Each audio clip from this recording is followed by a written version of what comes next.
2023년 12월의 서울. 차가운 겨울비가 내리는 밤, 서울 동부구치소는 평소보다 더욱 고요했다.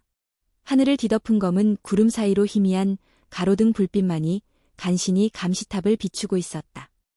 철문 너머로 울려 퍼지는 교도관의 발걸음 소리와 간헐적으로 울리는 교도소 내 방송음 외에는 아무런 소음도 없었다. 서울 동부구치소는 대한민국 내에서도 가장 엄격한 경비를 자랑하는 교정시설 중 하나로, 특히 사형수와 고위험군 수감자들을 격리 수용하는 D동은 철벽이라는 별칭으로 불렸다. 그곳, D동 깊숙한 곳, 17번독방 안에 그녀가 있었다. 한서연, 올해 33세. 한때 서울대학교 약학과 교수였던 그녀는 현재 사형을 선고받고 14개월째 독방에 수감 중이었다. 마약 밀수 사건으로 체포되어 사회적으로 큰 충격을 안겼던 그녀의 얼굴을 기억하는 사람은 많았다. 하지만 그 누구도 그녀가 다시 언론의 주목을 받게 될 것이라 예상하지 못했다. 그날 밤, 평소와 다름없이 교도소는 철저한 절차에 따라 운영되고 있었다. 카메라 137대가 실시간으로 감시를 이어갔고, 모든 출입 기록과 식사 배급, 유료 처치는 정확히 시간표에 맞춰 이루어졌다. 그러나 23시 46분, 감시실에서 CCTV를 확인하던 교도관 강민석 대위의 눈빛이 굳어졌다. 17번독방의 화면 속에서 한서연이 몸을 움켜쥔 채 벽에 기대어 앉아 있었다. 평소처럼 무표정한 모습이었지만 그녀의 손이 배 아래를 감싸는 듯한 모습은 뭔가 이상했다. 몇 초 후, 그녀는 비틀거리며 일어서려다 그대로 바닥에 쓰러졌다. 머리가 침대 모서리에 부딪히는 둔탁한 소리가 화면 너머로까지 전해지는 듯했다. 강민석 대위는 즉각 비상벨을 눌렀다. 몇 분도 채 지나지 않아 유료팀과 관리팀이 17번독방으로 출동했다. 세 겹으로 잠긴 철문이 열리고 조심스럽게 그녀를 밖으로 옮겼다. 유료실로 옮겨진 한서연의 상태는 심각했다. 얼굴에 핏기가 없었고 입술 사이로 새빨간 피가 흐르고 있었다. 무엇보다 이상한 점은 그녀가 오른손으로 여전히 아랫배를 감싸 쥐고 있다는 것이었다. 당직 의료진 이준석 군의관은 서둘러 응급처치를 시행했다. 혈압과 맥박을 측정하고 내부 출혈 가능성을 확인하기 위해 초음파 검사를 진행했다. 그 순간 의료실 안은 숨이 멎을 듯한 정적에 휩싸였다. 초음파 화면에 또렷하게 나타난 작은 심장 박동. 태아였다. 이준석 군의관은 믿을 수 없는 듯 화면을 다시 확인했다. 분명히 보였다. 태아의 심장 박동, 팔다리, 머리 윤곽까지. 의료진 모두가 충격에 빠졌다. 임신. 20주 정도로 보입니다. 누구도 말을 잇지 못했다. 사형수, 14개월간 완전 격리 수용, 출입 제한, 남성 접촉 불가. 그런 그녀가 임신을 했다. 그것도 꽤 오래전부터. 소식을 접한 교도소장은 새벽 즉시 비상대책회의를 소집했다. 차가운 회의실, 벽 한쪽에 걸린 CCTV 실시간 화면과 각종 출입 기록들이 빔 프로젝터에 띄워졌다. 이게 어떻게 가능한 겁니까? 교도소장 박재훈의 목소리는 낮지만 분노로 떨렸다. 강민석 대위가 단호하게 말했다. 독방 출입 기록, 카메라 영상, 지문 인식, RFID 카드 모두 이상 없습니다. 남성 직원은 단 한 명도 D동에 출입한 기록이 없습니다. 그럼 이건 뭡니까? 처벌 대상은 누굽니까? 박 소장의 시선이 회의실을 훑었다. 누구도 쉽게 입을 열지 못했다. 사형수 한서연의 임신은 단순한 규정 위반을 넘어 교도소 시스템 전체의 신뢰를 흔드는 사건이었다. 그녀가 남몰래 약속된 사람과 접촉을 한 것인가? 아니면 내부 누군가가 시스템을 조작한 것인가? 아니면 정말로 상상할 수 없는 무언가가 벌어진 것인가? 회의실의 공기는 무거웠고 모두의 머릿속엔 같은 질문만이 맴돌았다. 그녀는 어떻게 임신을 한 것인가? 새벽 6시, 의료실 침대에 누운 한서연은 아직도 의식을 완전히 회복하지 못한 상태였다. 그녀의 옆에는 여성 교도관 최지원이 조용히 앉아 있었다. 최지원, D동 여성 교도소 관리 책임자이자 엄격하기로 유명한 인물이었다. 그러나 그녀의 눈빛은 복잡했다. 강직한 직무 수행 뒤에 숨겨진 개인적 아픔 때문이었다. 10년 전, 그녀 역시 미숙아로 태어난 딸을 잃은 경험이 있었다. 그녀는 조용히 한서연의 손을 잡았다. 차가운 손등 위로 따뜻한 체온이 전해졌다. 내가 무슨 선택을 했든 아이는 죄가 없다. 한서연의 입술이 살짝 떨렸다. 마치 그녀의 내면 깊숙한 곳에서 죽음보다도 깊은 슬픔과 절박함이 터져나오는 듯했다. 밖에서는 다시 회의가 이어졌고 조만간 본격적인 내부 조사가 시작될 예정이었다. 그러나 이 모든 혼란의 중심에 있는 그녀는 여전히 아무 말도 하지 않았다. 그저 어둠 속에서 아랫배를 감싸 안은 채 서울 동부구치소에 그녀의 이름이 처음 기록된 날 대부분의 교도관들은 믿기 어려웠다. 한서연, 대한민국 최고 명문인 서울대학교 약학과를 졸업하고 일본 도쿄대학교에서 유학까지 마친 엘리트, 젊은 나이에 서울대 약학과 전임교수로 임용된 촉망받는 학자였다. 그녀의 논문은 세계적 의학학술지에 실렸고 그녀의 이름은 약학계에서 이미 잘 알려진 인물이었다. 특히 항암 신약 개발에 참여한 업적은 국내뿐 아니라 해외에서도 주목을 받았다. 그러나 그런 그녀가 마약 밀수 혐의로 체포되었다는 뉴스는 대한민국 사회에 큰 충격을 안겼다. 모두가 궁금해했다. 어떻게 그런 똑똑하고 성공한 여성이 그토록 어두운 길을 걷게 된 것일까? 그녀의 인생은 결혼을 기점으로 무너졌다. 서연은 29살, 한참 연구에 몰두하던 시기에 운명처럼 박지연을 만났다. 무역회사를 운영하며 부유하고 능력 있어 보이던 남자는 부드러운 말솜씨와 다정한 태도로 그녀의 마음을 사로잡았다. 그는 종종 그녀를 서울대학교 앞까지 차로 데리러 왔고 값비싼 레스토랑에서 저녁을 대접했다. 그의 다정한 모습에 부모님조차 결혼을 적극적으로 권유할 정도였다. 그러나 결혼 후 6개월, 남편의 실체가 드러났다. 박지연은 사업가가 아닌 불법 밀수와 도박에 손을 댄 사람이었다. 심지어 거액의 빚을 지고 있었다. 처음엔 믿지 않으려 했다. 그러나 경찰의 출입국 기록, 빚 독촉 전화, 거짓말 투성이의 사업 서류, 모두가 진실을 가리켰다. 서연은 부모님 몰래 자신의 명의로 된 서울 강남의 아파트를 팔았다. 그 돈으로 남편의 빚을 갚으며 언젠가는 둘이 새 출발할 수 있으리라 믿었다. 그러나 남편은 그 돈을 들고 사라졌다. 휴대폰도 꺼졌고 집도 비웠다. 결국 경찰 조사 결과 남편은 이미 해외로 도피한 상태였다. 그때부터 서연의 인생은 바닥으로 추락하기 시작했다. 학교에서는 징계를 받았고 연구활동은 중단됐다. 언론의 비난과 사회적 시선 속에서 그녀는 점점 고립됐다. 그런 어느 날 오래된 대학 동문이라는 남자가 찾아왔다. 한 번만 도와주면 돼. 위험하지 않아. 단순히 약재 운반이야. 일본에서 한국으로. 그는 일본 유학 시절 알고 지낸 사람이라고 소개했고 이미 절망 속에 빠진 서연은 의심할 여유조차 없었다. 단 한 번 그 말만 믿고 그 일을 받아들였다. 그것이 더디였다. 2019년 11월 부산항을 통해 들어오던 중 그녀의 가방 이중 바닥에서 2kg가 넘는 고순도 필로폰이 발견됐다. 현장에서 체포됐고 이후 그녀가 그 마약의 존재를 몰랐다는 주장은 받아들여지지 않았다. 모든 정황이 그녀를 범죄자로 몰았다. 2020년 8월 부산지방법원에서 열린 1심 재판. 검찰은 전문가의 지식을 이용한 계획적 범죄라며 최고형을 구형했다. 변호사는 법원이 지정한 국선 변호사였을 뿐 그녀를 진심으로 변호할 사람은 아무도 없었다. 법정에서 판사가 사형을 선고하던 순간 서연의 얼굴엔 눈물도 분노도 없었다. 그저 멍한 표정으로 고개를 떨군 채 그대로 법정을 빠져나왔다. 그렇게 그녀는 서울 동부구치소 D동 17번독방에 수감됐다. 그 이후로 14개월.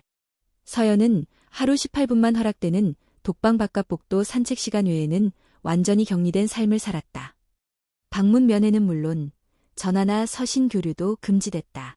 식사는 하루 2번, 철저히 시간에 맞춰 배급됐고 개인위생을 위한 세면 역시 철저히 통제됐다.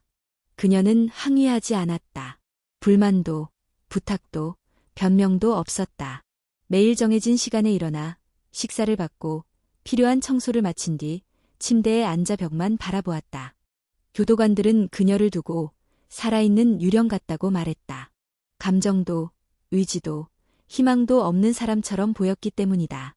그러나 이제 모두가 믿어 의심치 않았던 완벽한 격리 시스템을 비웃기라도 하듯 그녀는 임신한 상태로 의료실에 누워 있었다.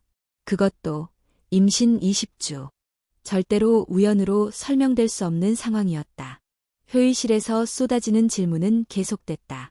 불가능합니다. 격리 시스템을 교란할 방법이 없습니다. 강민석 대위가 다시 단호하게 말했다. 그러나 교도소장 박재우는 고개를 저었다. 사람이 있는 곳에 절대라는 건 없어. 우리는 모든 가능성을 열어놔야 해. 그때 의료팀에서 보내온 소견서가 도착했다. 초음파 사진, 태아의 심장 박동, 성장 수치 모두 명백했다. 서연은 임신 중이며 태아는 정상적으로 자라고 있다. 회의실의 공기는 다시 냉각됐다. 이제 단순한 절차적 문제를 넘어 인간의 본능과 법의 경계가 충돌하는 복잡한 사건이 되어버린 것이다. 한서연, 그녀는 정말 무엇을 위해 이 모든 걸 감수했을까? 회의가 끝난 뒤 최지원은 조용히 의료실로 향했다. 침대에 누운 서연을 바라보며 그녀는 마음속으로 중얼거렸다. 살기 위해서였을까? 아니면 죽음 앞에서도 남길 수 있는 단 하나를 위해서였을까? 그녀의 손이 다시 한번 조심스럽게 아랫배를 감쌌다.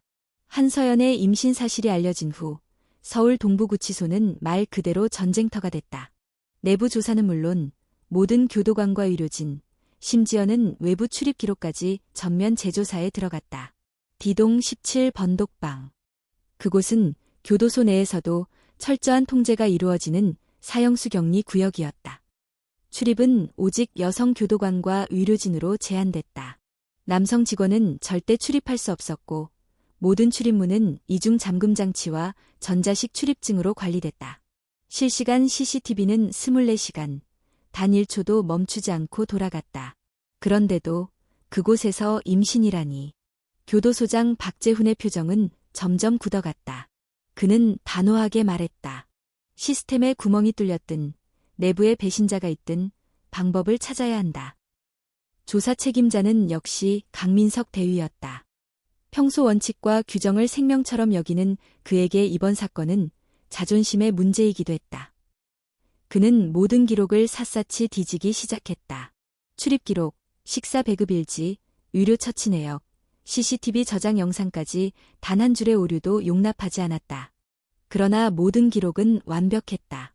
어느 누구도 규정을 어기지 않았다. CCTV 역시 아무런 이상을 발견할 수 없었다. 그럴수록 강민석의 표정은 더욱 냉정해졌다. 이건 내부 공모가 있었거나 계획적인 사건입니다. 그의 주장에 회의실 분위기는 다시 한번 얼어붙었다.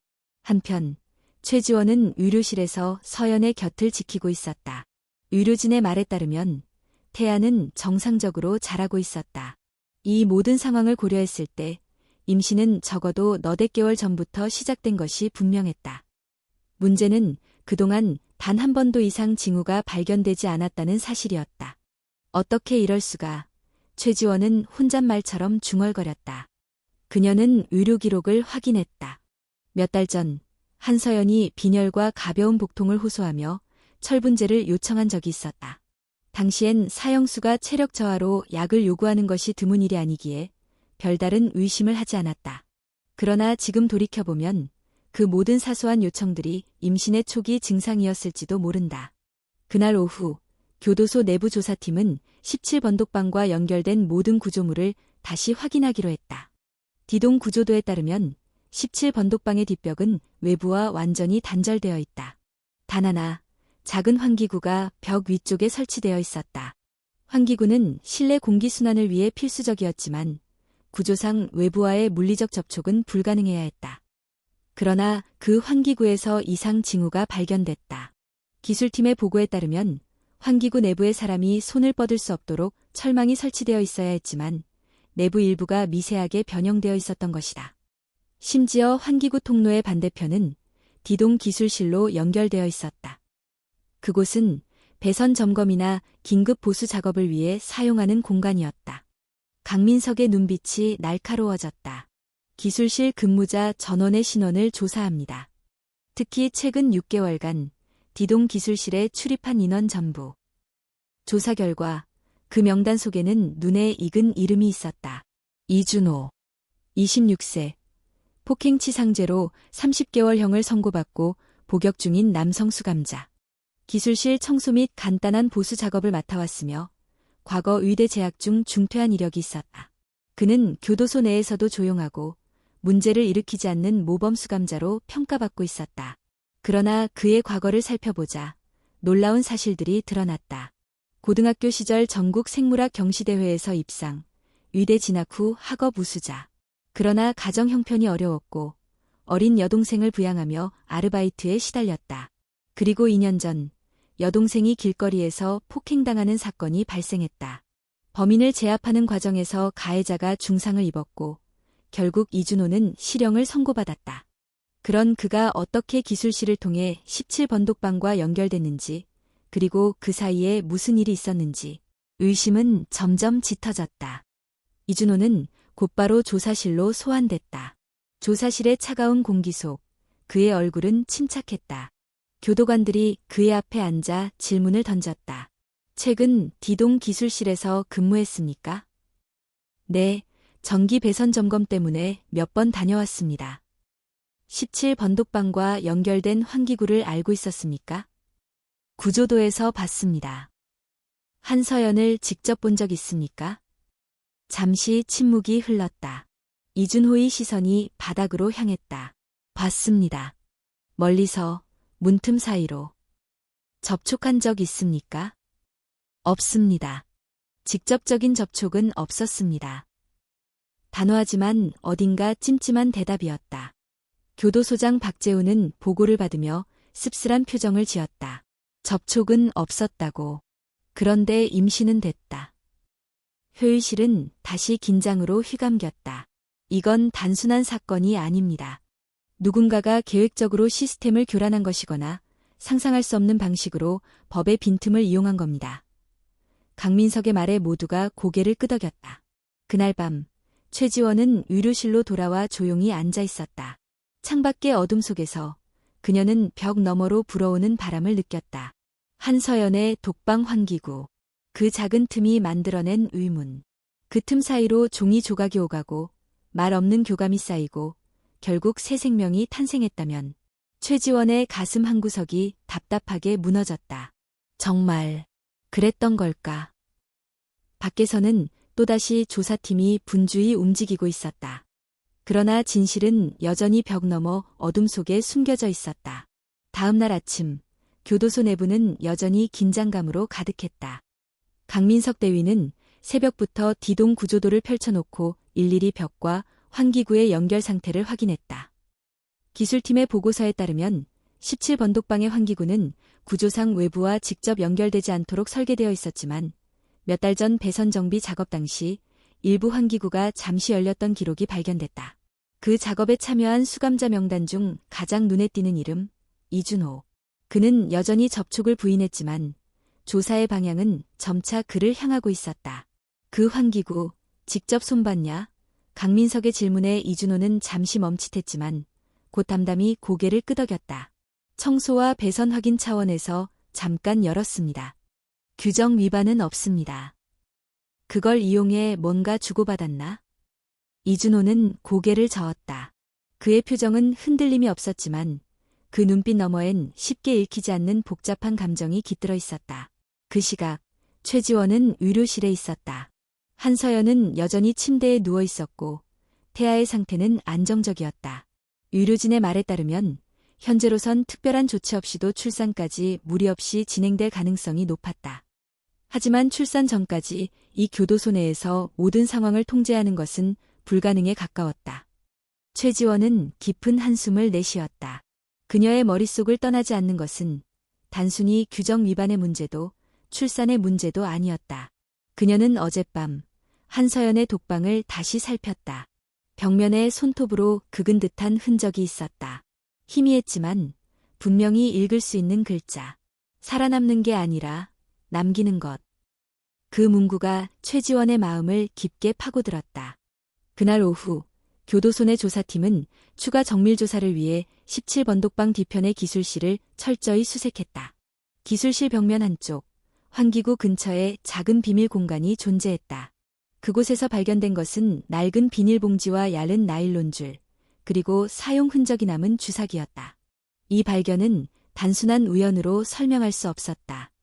교도소장 박재훈은 즉각 해당 증거를 바탕으로 DNA 검사를 지시했다. 결과는 하루도 걸리지 않았다. 주사기 내부에서 발견된 정액의 DNA가 이준호의 것과 일치했다. 회의실에 모인 교도소 관계자들의 얼굴은 굳어졌다. 강민석은 마치 기다렸다는 듯 단호하게 말했다. 이제 모든 퍼즐이 맞춰졌습니다. 이준호가 환기구를 이용해 정액을 전달했고 한서연이 스스로 임신을 시도한 겁니다. 접촉은 없었고 교도소장 박재훈이 물었다. 직접적인 신체 접촉은 없었던 것으로 보입니다. 하지만 정액 전달, 주사기의 사용, 임신, 모두 계획적인 행위입니다. 회의실은 한동안 침묵에 잠겼다. 누군가는 혀를 찾고 누군가는 고개를 떨궜다. 한 여성 사형수가 절박한 심정으로 아이를 가지기 위해 교묘하게 교도소 시스템을 이용했다는 사실은 충격 그 자체였다. 그러나 이 사건은 단순한 규정 위반이나 보안 구멍의 차원을 넘어서고 있었다. 그런다고 뭐가 바뀌나 교도소장 박재훈이 중얼거렸다. 대한민국 법에 따르면 임신한 여성 사형수는 출산 후 36개월 동안 형 집행이 유예된다. 이는 국제인권 기준에 부합하기 위해 마련된 최소한의 조치였다. 즉, 한서연이 이를 노리고 의도적으로 임신을 시도했을 가능성이 높았다. 그 순간 모두의 시선이 최지원에게 향했다. 그녀는 한서연을 가장 가까이서 지켜봐온 인물이었다. 그녀가 계획적으로 아이를 갖기 위해 그런 짓을 했다고 보십니까? 박재훈의 질문에 최지원은 쉽게 답하지 못했다. 그녀는 의료실로 향했다. 서연은 창밖을 멍하니 바라보고 있었다. 정말 계획한 거야? 최지원의 조용한 질문에 서연은 고개를 천천히 돌렸다. 그녀의 눈빛엔 분명한 슬픔과 피로가 깃들어 있었다. 그러나 동시에 흔들림 없는 단단함도 있었다. 살기 위해서 그런 거냐고요? 서연이 되물었다. 최지원은 대답 대신 묵묵히 그녀를 바라봤다. 살고 싶었으면 진작에 변호사를 선임했겠죠. 항소도 하고 언론에 억울함을 호소했을 겁니다. 그럼 왜? 살려고 한 게 아니라 남기고 싶었어요. 그 말에 최지원은 잠시 숨을 멈췄다. 남기는 것. 내가 죽고 난 뒤에도 내 존재가 완전히 사라지지 않도록. 그녀의 목소리는 떨리지 않았다. 차분하고 단단했다. 누구도 기억하지 않는 사형수로 조용히 사라지긴 싫었어요. 그 아이가 내가 남길 수 있는 전부예요. 최지원은 아무 말도 할 수 없었다. 그녀는 어쩌면 누구보다도 그 마음을 이해하고 있었다.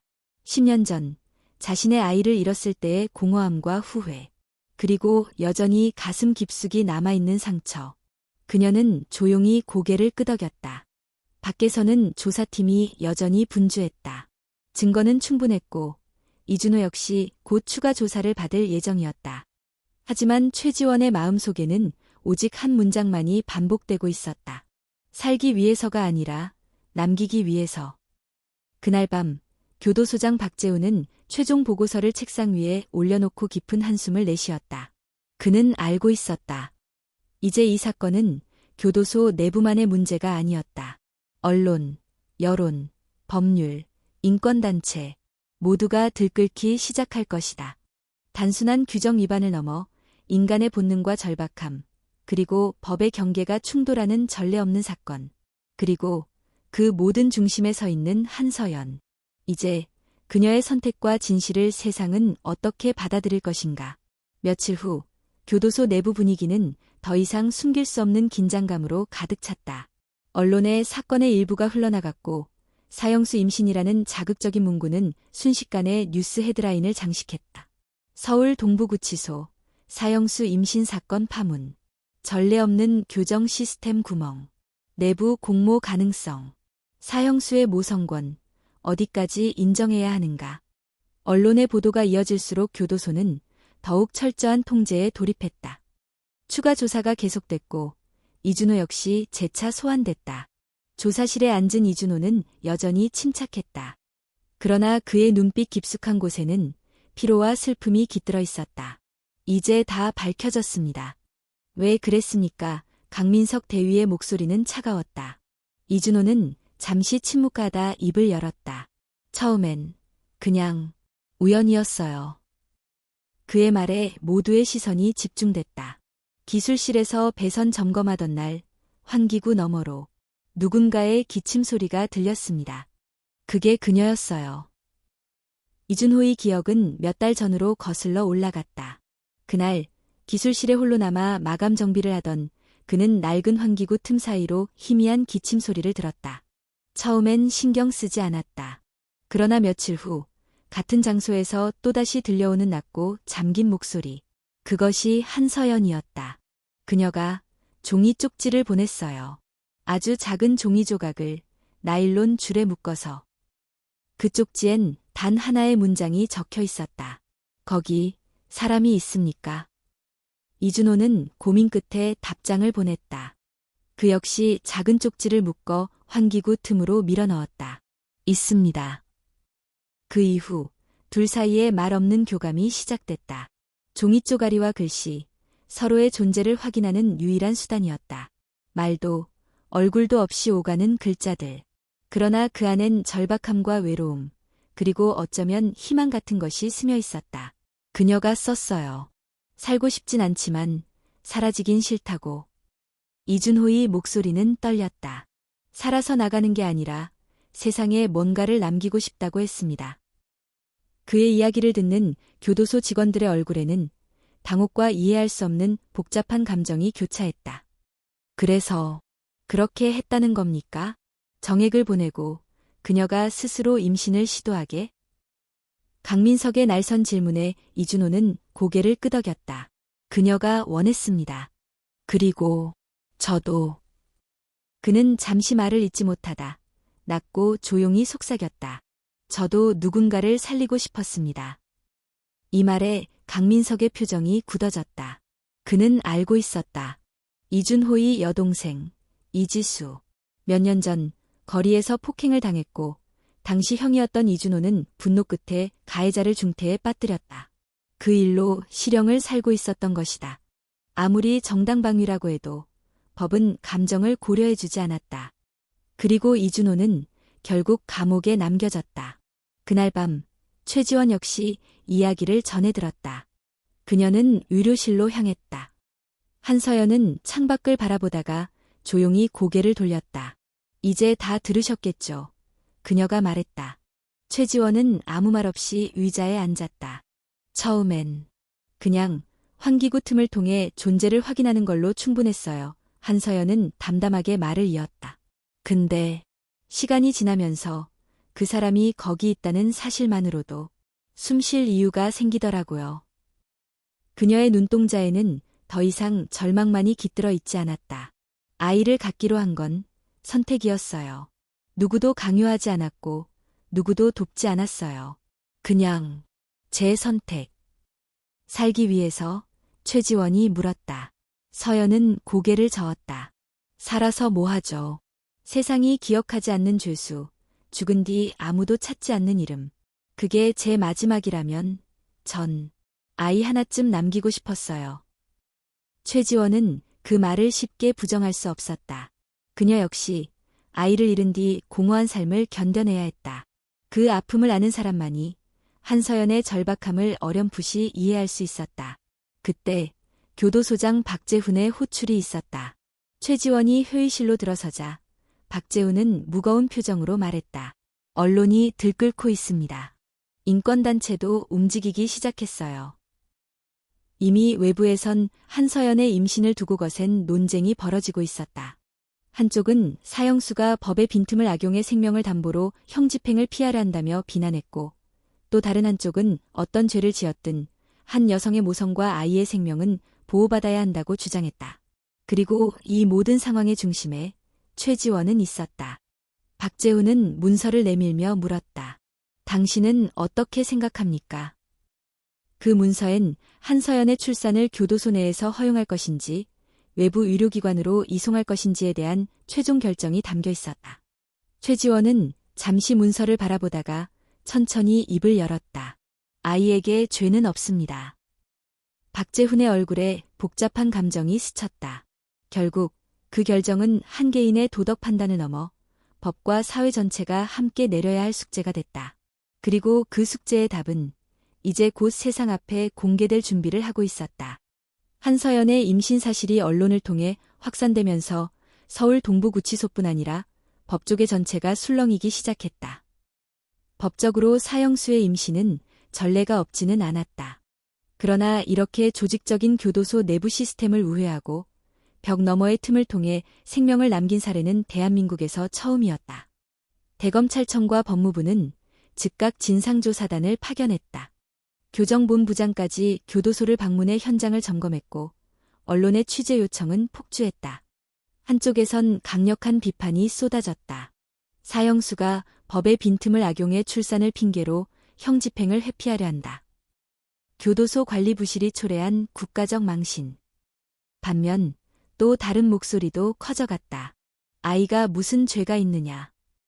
죄를 지은 건 어른이지 뱃속의 생명까지 부정할 순 없다. 서울 동부구치소 내부 분위기도 극도로 날카로워졌다. 교도관들은 서로를 의심했고 관리 체계의 허점을 지적하는 내부 고발이 이어졌다. 특히 이준호의 행위에 대해선 일부 교도관들이 조용히 동정심을 내비쳤다. 그런 와중에 최지원은 교도소장 박재훈의 호출을 받았다. 법무부에서 공식 입장이 내려왔다. 박재훈의 표정은 어둡기만 했다. 그가 내민 공문에는 단호한 문구가 적혀 있었다. 한서연의 출산은 외부 병원 이송 없이 교도소 내 지정 의료시설에서 진행할 것한 출산 이후 신생아 양육 여부에 대한 결정은 추후 별도 검토. 결국 아이를 낳게 두겠다는 거네요. 최지원이 조용히 말했다. 박재훈은 한숨을 내쉬며 고개를 끄덕였다. 지금 상황에서 강제적인 조치는 더 큰 논란만 키울 뿐이다. 그날 오후 최지원은 의료실로 향했다. 한서연은 창문을 등지고 앉아 있었다. 태아는 점점 자라고 있었고 뚜렷해진 배를 감싸준 그녀의 손끝은 떨림이 없었다. 결정이 났어요. 최지원이 말했다. 서연은 고개를 천천히 돌렸다. 출산을 허용한답니다. 여기서. 그 말에 서연의 표정엔 놀람도 안도도 없었다. 그저 담담한 눈빛만이 이어졌다. 그리고 아이를 어떻게 할지는 나중에 논의한대요. 서연은 아무 말 없이 고개를 끄덕였다. 잠시 침묵이 흘렀다. 의료실 창밖으론 겨울바람이 스산하게 불어왔다.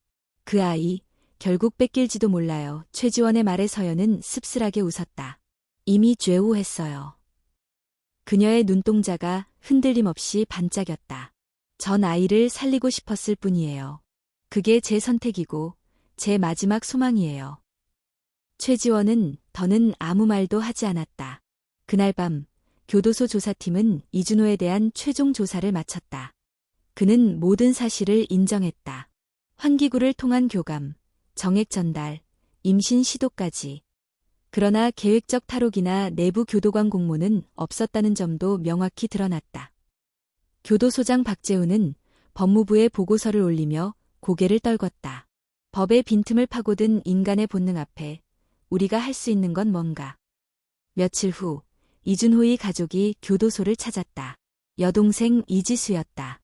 그녀는 형을 면회하러 왔고 차가운 유리벽을 사이에 두고 조용히 물었다. 오빠, 정말 그 아이, 오빠 아기야? 이준호는 아무 말 없이 고개를 끄덕였다. 이지수는 한참을 가만히 있다가 떨리는 목소리로 말했다. 오빠가 사람 하나 살렸네. 그 말에 이준호의 눈에 처음으로 눈물이 고였다. 지수야, 미안하다. 오빠는 사람 하나 살렸고 나도 살아야겠네. 그들의 대화는 조용했지만 차갑던 교도소 벽 너머로 잔잔한 여운을 남겼다. 시간은 흐르고 한서연의 출산 예정일이 다가왔다. 교도소 내부는 다시 긴장으로 가득했고 의료진은 만반의 준비를 했다. 교도소장 박재훈, 최지원, 강민석 대위까지 모두가 숨을 죽이며 그날을 기다렸다. 그리고 그 긴 기다림 속에서도 최지원의 마음속엔 여전히 지울 수 없는 질문 하나가 남아있었다. 법보다 깊은 인간의 본능 앞에 우리는 어디까지 인정해야 하는가? 그 답은 아마 곧 태어날 그 작은 생명이 대신 말해줄 것이다. 2024년 3월, 서울은 아직 꽃샘추위가 남아있었다. 그러나 서울 동부구치소의 의료실 안은 긴장과 숨막히는 기다림으로 차가운 공기조차 잊을 정도였다. 한서연의 출산 예정일이 정확히 다가온 것이다. 그날 새벽, 최지원은 교도소 내를 순찰하다가 의료실 쪽에서 들려오는 숨죽인 신음소리를 들었다. 그녀는 본능적으로 걸음을 재촉했다. 의료실 안, 한서연은 침대에 누운 채 진통에 고통스러워하고 있었다. 의료진은 이미 분만 준비를 마친 상태였고 2명의 여성 교도관이 출입문을 지키고 있었다. 최지원이 문을 열고 들어서자 의료진이 급하게 고개를 끄덕였다. 진통이 시작됐습니다. 진행이 빠를 겁니다. 최지원은 의료진 곁에 다가가 서연의 손을 잡았다. 괜찮아. 할 수 있어. 서연의 이마엔 식은땀이 흥건했고 입술을 꼭 다문 채 숨을 가쁘게 몰아쉬었다. 그녀의 눈빛엔 고통과 두려움, 그리고 그 모든 것을 뛰어넘는 결의가 담겨 있었다. 시간이 지날수록 고통은 극에 달했다. 의료실을 가득 메운 것은 한서연의 거친 숨소리와 절박한 신음뿐이었다. 밖에서는 교도소장 박재훈과 강민석 대위가 상황을 지켜보고 있었다. 외부 병원으로 옮겨야 하는 거 아닙니까? 강민석이 조심스럽게 말했다. 박재훈은 고개를 저었다. 이미 결정났다. 외부 이송은 없다고. 여기서 끝내. 차가운 결정 속에서도 모두가 알고 있었다. 오늘 이곳에서 또 다른 생명이 세상에 태어날 것이라는 사실을. 진통은 길고도 치열했다. 몇 시간의 사투 끝에 드디어 의료실 안에 아이의 울음소리가 울려 퍼졌다. 고막을 울리는 강렬한 울음이었다. 작은 존재가 자신의 생을 증명하는 첫 소리. 서연은 힘없이 눈을 감았고 의료진이 갓 태어난 아이를 조심스럽게 안아 올렸다. 딸입니다. 최지원은 떨리는 손으로 아이를 받아 안았다. 작은 몸, 아직 붉은 빛을 머금은 피부, 두 눈을 꼭 감고 있지만 그 울음만큼은 힘이 넘쳤다. 그 순간 의료실 안에 있던 모두가 숨을 멈췄다. 사형수의 딸, 교도소 벽 너머의 틈으로 전해진 교감이 만든 생명. 법과 제도의 틈바구니에서 세상에 나온 아이. 최지원은 아이를 조심스럽게 한서연의 품에 안겼다. 서연은 눈을 뜨고 아이를 바라봤다. 안녕, 내 딸. 그녀의 목소리는 미약했지만 그 속엔 어떤 설명도 필요 없는 깊은 사랑과 슬픔이 담겨 있었다. 살아서 너를 낳았네. 내가. 서연의 눈에 맺힌 눈물이 천천히 흘러내렸다. 최지원은 말없이 그 광경을 지켜보다가 조용히 의료진과 눈을 맞췄다. 모두의 얼굴에 복잡한 감정이 깃들어 있었다. 그 순간만큼은 그 누구도 죄를, 규정을, 법을 떠올리지 않았다. 오직 한 명의 어머니와 갓 태어난 아이만이 있었다. 몇 시간 후 공식 보고서가 법무부로 전달됐다. 2024년 3월 17일 5시 42분 서울 동부구치소 내 의료실에서 사형수 한서연, 여아 1명 자연분만 출산. 산모와 신생아 모두 건강 양호. 이 간단한 보고서 한 장은 대한민국 법과 사회의 깊은 울림을 남겼다. 언론은 다시 들끓기 시작했다. 국가가 죄 없는 생명을 보호할 의무는 어디까지인가? 사형제의 윤리적 한계와 모성권 충돌 논란. 그 아이는 어디로 가야 하는가? 여론은 둘로 나뉘었다. 누군가는 여전히 비난했고 누군가는 눈물을 흘리며 그 아이의 미래를 걱정했다. 며칠 후 최지원은 아이를 안고 있었다. 법에 따라 한서연은 출산 후 36개월 동안 형 집행이 유예됐다. 그 사이 아이의 보호 방안이 마련돼야 했다. 서연은 침대에 앉아 아이를 바라봤다. 이름을 지어도 될까요? 그녀가 조심스럽게 물었다. 최지원은 잠시 망설이다가 고개를 끄덕였다. 이름은 죄가 아니니까. 서연은 조용히 아이의 손을 주며 속삭였다. 해율. 바다처럼 넓고 비처럼 맑게. 살라는 뜻이에요. 최지원은 그 말을 가슴 깊이 새겼다. 그리고 얼마 후 서울 동부구치소는 다시 평소의 차가운 일상으로 돌아갔다. 그러나 그곳 어딘가엔 여전히 작고 따뜻한 숨결이 살아 숨쉬고 있었다. 사람들은 그 사건을 벽 너머의 생명이라 불렀다. 그리고 그 벽을 넘은 교감과 선택의 흔적은 쉽게 지워지지 않을 상처와 질문을 남긴 채 대한민국 사회에 오래도록 울림을 전하고 있었다. 시간이 흘렀다.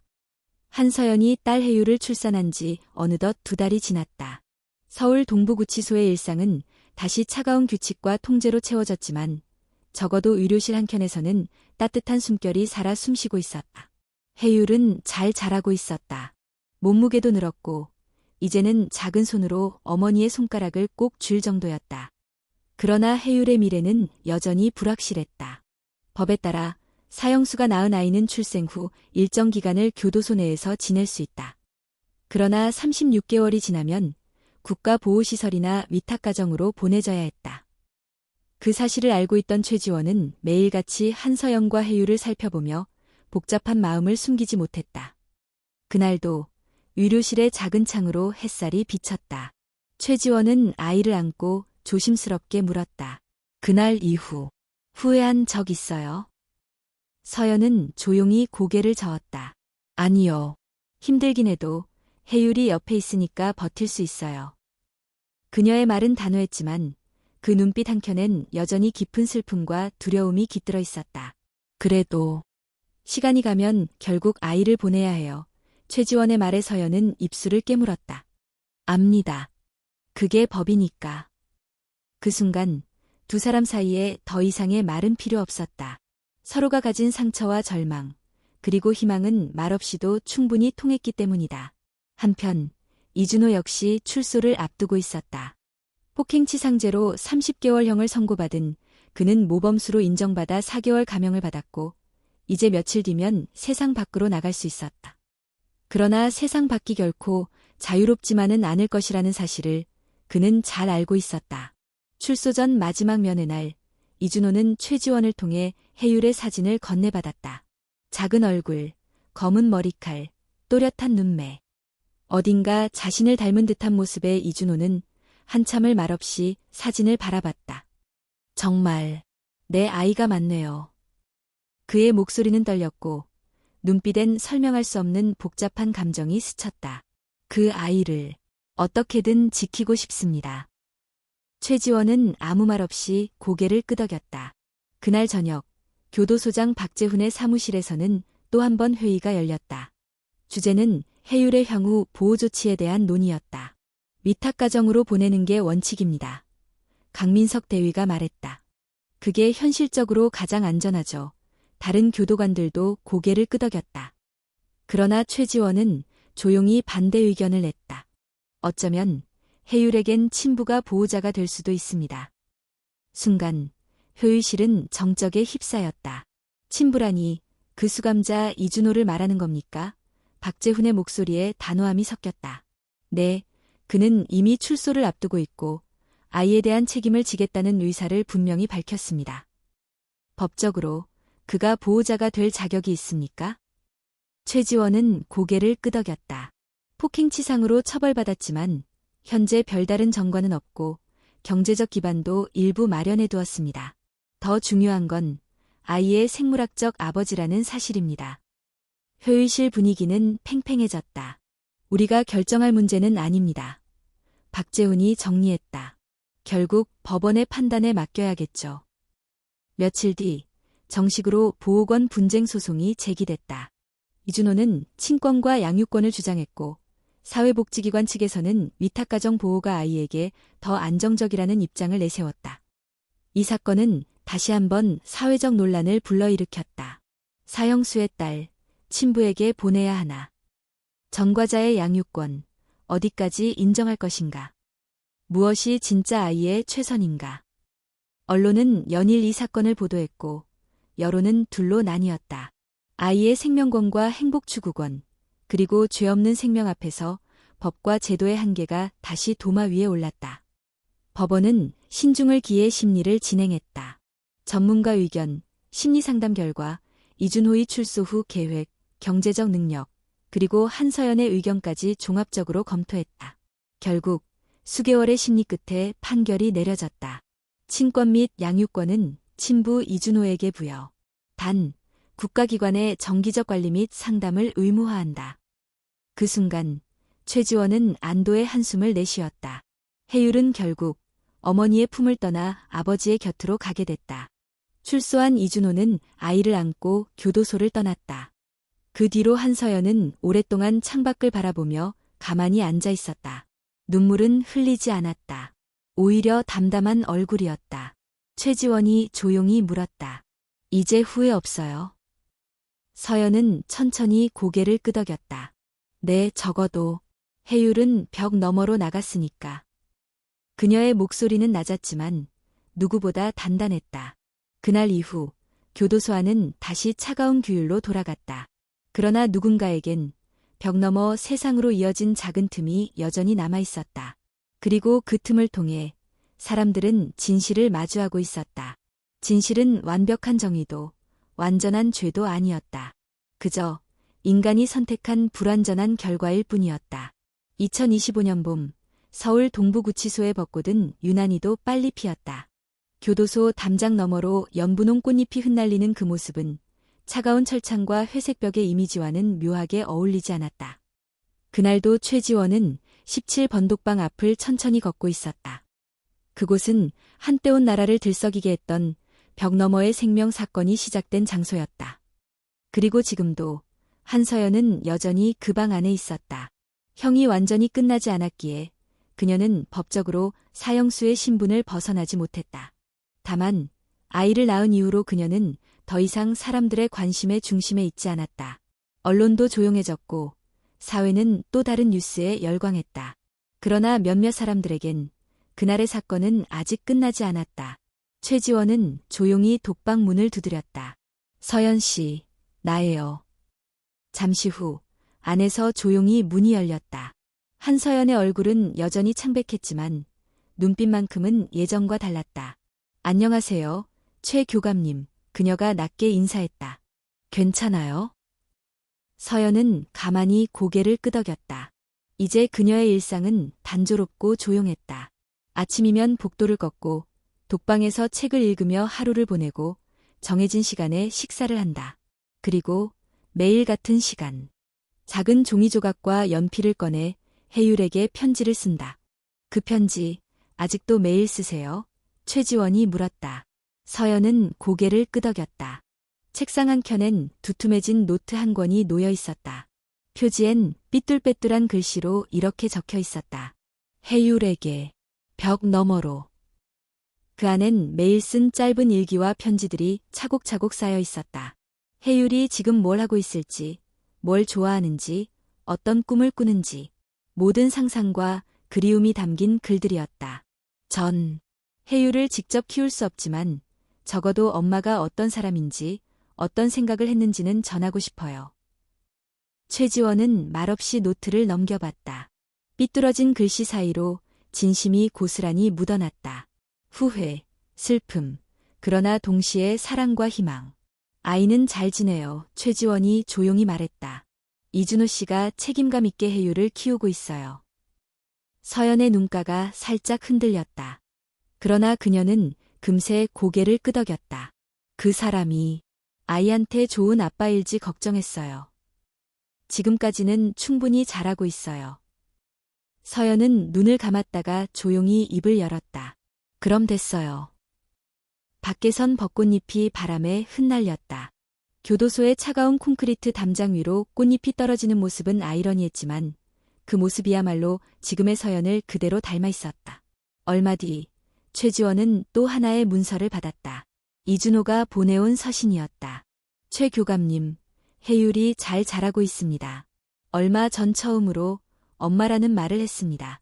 아이는 아직 엄마가 어떤 사람인지, 어디에 있는지 모릅니다.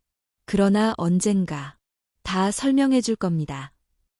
짧은 편지였지만 최지원은 마음 한켠이 따뜻해지는 것을 느꼈다.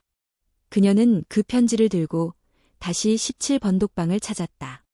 서연은 편지를 받고 아무 말 없이 한참을 바라봤다. 그리고 처음으로 작은 미소를 지었다. 이젠 조금 살 것 같아요. 그녀의 그 한마디는 지난 몇 년의 고통과 절망을 녹여내는 듯했다. 그 누구도 그녀를 완전히 용서한 건 아니었다. 사회는 여전히 그녀를 사형수로 바라봤고 벽 너머의 세계는 냉정했다. 그러나 그녀에겐 해율이 있었고 벽 너머로 이어진 작은 희망이 있었다. 며칠 뒤 최지원은 또 다른 방문을 준비했다. 이번엔 교도소 외부로. 그녀는 이준호가 사는 작은 주택을 찾았다. 낡은 담장이 있는 평범한 골목길 끝에 위치한 집. 마당엔 해율이 작은 삼륜 자전거를 타고 놀고 있었다. 검은 머리칼, 해맑은 눈빛. 그 모습은 분명히 서연을 빼닮아 있었다. 이준호가 현관 밖으로 나왔다. 그의 얼굴은 피곤했지만 확실히 이전보다 단단해 보였다. 교감님, 먼 길 오셨네요. 해율이 잘 지내는지 확인하러 왔어요. 이준호는 미소를 지으며 고개를 끄덕였다. 조심스럽지만 괜찮습니다. 저도 이 아이 덕에 버티고 있어요. 최지원은 해율을 바라봤다. 해율은 작은 손으로 벚꽃잎을 주워 하늘로 던졌다. 그 꽃잎은 바람에 날려 담장 너머로 흩어졌다. 그 모습에 최지원은 가슴 한켠이 찡해졌다. 그녀는 문득 17번독방의 창문을 떠올렸다. 그 창을 넘어 종이 쪼가리와 바람이 오갔던 시간. 그곳에서 시작된 작은 생명. 이제 해율은 담장을 넘어 자유롭게 세상을 향해 자라고 있었다. 최지원은 조용히 속삭였다. 벽을 넘은 건 결국 아이였구나. 그 말은 바람에 묻혀 멀리 흩어졌고 해율의 해맑은 웃음소리가 골목을 가득 채웠다. 2026년 봄, 서울 동부구치소의 담벼락을 타고 철쭉꽃이 피어올랐다. 그 벽은 여전히 차갑고 견고했지만 벽 너머로 스며든 햇살과 바람은 예전과 달랐다. 최지원은 그날도 17번독방 앞을 천천히 걸었다. 한서연이 이곳에 수감된 지도 어느덧 6년째. 그녀는 여전히 독방 안에 있었지만 교도소 전체가 아는 사실이 하나 있었다. 그녀는 더 이상 같은 사람이 아니었다. 이제 한서연은 사형 집행 대상이 아니었다. 국가인권위원회와 변호인단의 지속적인 탄원, 그리고 여론의 변화 속에서 법원은 그녀의 형을 무기징역으로 감형했다. 그 결정엔 여러 복잡한 이유가 얽혀 있었다. 한 인간의 절박한 선택, 벽 너머의 생명, 아이를 통해 드러난 교도소 내부의 허점, 그리고 무엇보다 그녀가 지난 수년간 보여준 변함없는 태도와 진심이었다. 서연 씨. 최지원이 조용히 독방 문을 열었다. 서연은 창가에 앉아 있었다. 예전보다 많이 수척했지만 눈빛만큼은 여전히 단단했다. 해율이 소식 왔어요. 서연의 눈이 반짝였다. 그녀는 자리에서 일어나 조심스럽게 다가왔다. 최지원은 작은 봉투를 건넸다. 그 안엔 사진 한 장과 편지가 들어있었다. 사진 속 해율은 어느덧 초등학생이 되어 있었다. 단정한 머리, 해맑은 미소, 손엔 알록달록한 꽃을 들고 있었다. 서연의 손이 떨렸다. 그녀는 사진을 오래도록 바라보다가 편지를 펼쳤다. 엄마, 나 해율이에요. 아빠가 엄마한테 편지를 쓰라고 가르쳐줬어요. 나는 잘 지내요. 학교도 다니고 친구도 많아요. 엄마가 벽 너머에 있어서 자주 못 보지만 엄마가 나 사랑하는 거 알아요. 나도 엄마 많이 사랑해요. 짧고 서툰 글씨였지만 그 안엔 모든 진심이 담겨 있었다. 서연의 눈가에 눈물이 고였다. 그녀는 고개를 숙인 채 한참을 울었다. 최지원은 옆에서 말없이 그녀의 어깨를 토닥였다. 그녀 역시 눈시울이 뜨거워졌다. 그 오랜 시간, 그 수많은 편지와 그리움, 그 작은 생명 하나가 결국 이 모든 벽을 넘어 희망을 남긴 것이다. 시간이 흐르고 해질녘이 되자 최지원은 다시 교도소 정문을 나섰다. 밖엔 봄바람이 불고 있었고 길가엔 해율 또래의 아이들이 뛰어놀고 있었다. 그녀는 문득 그 아이들이 가진 평범한 일상이 얼마나 소중한 것인지 새삼 깨달았다. 해율에게도 그리고 세상 모든 아이들에게도 그런 평범한 일상이 허락되길 바랐다. 며칠 뒤 교도소엔 특별한 소식이 전해졌다. 한서연의 교도소 내 봉사활동이 인정되어 그녀가 일부 교화 프로그램에 참여할 수 있게 된 것이다. 그녀는 교도소 내에서 독서 지도와 글쓰기 수업을 맡게 됐다. 다른 수감자들에게 자신의 경험을 바탕으로 글을 쓰고 생각을 나누게 하는 프로그램이었다. 그날 첫 수업이 시작됐다. 서연은 조용히 교실 앞에 섰다. 그녀를 바라보는 수감자들 사이엔 여전히 경계와 호기심이 섞여 있었다. 서연은 천천히 입을 열었다. 여러분 중엔 저를 비난하는 분도, 동정하는 분도 있을 겁니다. 그 모든 걸 받아들이겠습니다. 다만 오늘부터 제가 전하고 싶은 건 저처럼 벽을 넘을 수 있는 작은 희망입니다. 그녀의 목소리는 차분했지만 강했다.